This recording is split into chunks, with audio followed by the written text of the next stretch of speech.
Moncler est une marque qui symbolise le mieux le luxe à la française à travers le monde. Avec ses doudounes ultra luxe et ses collaborations avec les marques les plus hype, Moncler possède ses boutiques sublimes dans les villes les plus belles du monde. Aujourd'hui, nous allons voir comment Moncler est devenu un symbole du luxe et une des marques préférées des rappeurs.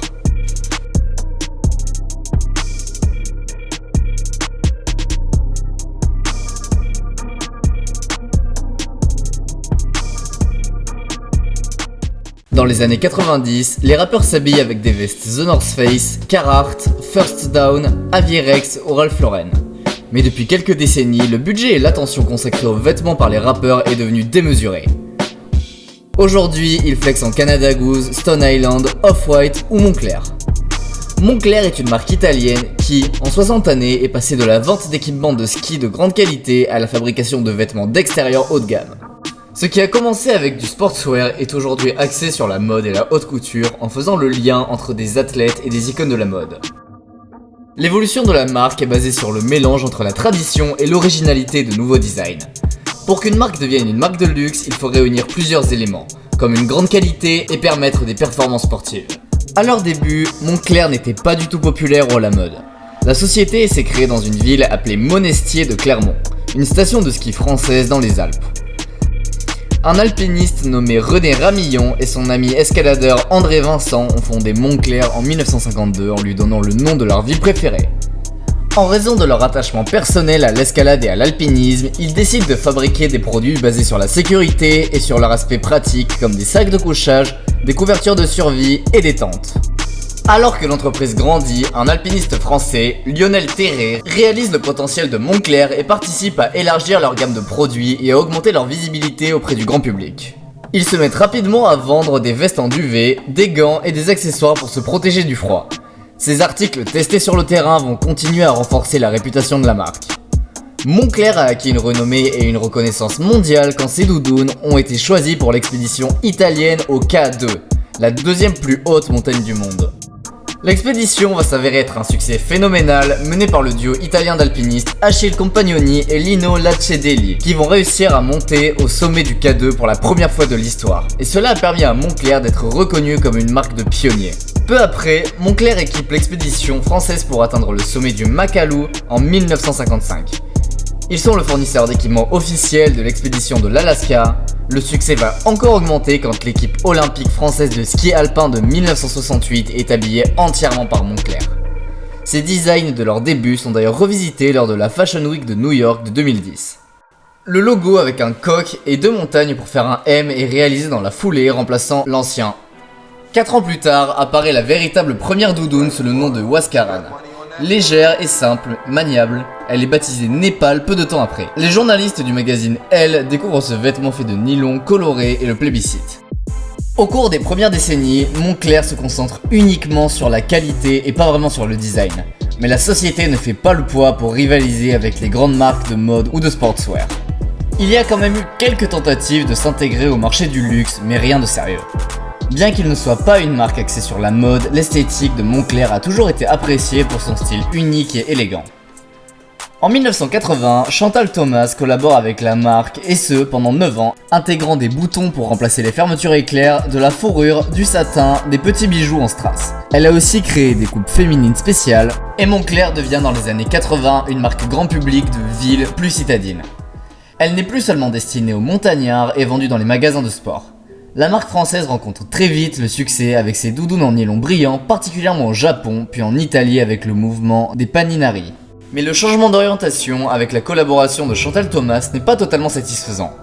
La notoriété chute face aux concurrents comme Chevignon qui a réagi avec une doudoune signée d'un canard Togs Unlimited. La marque végète et fin 1992, Moncler est au bord de la faillite et mise en redressement judiciaire. Elle est finalement rachetée par le groupe italien Pepper Industries SPA peu après. Le groupe Pepper est absorbé en 1998 par le groupe italien Finpart, alors propriétaire de Cerruti, et devient alors une entreprise italienne. En 1898, Remo Ruffini, né à Rome en Italie, devient le directeur artistique de Moncler. Son idée est de sortir les vestes Moncler de leur niche d'équipements sportifs pour les faire passer dans le monde de la couture.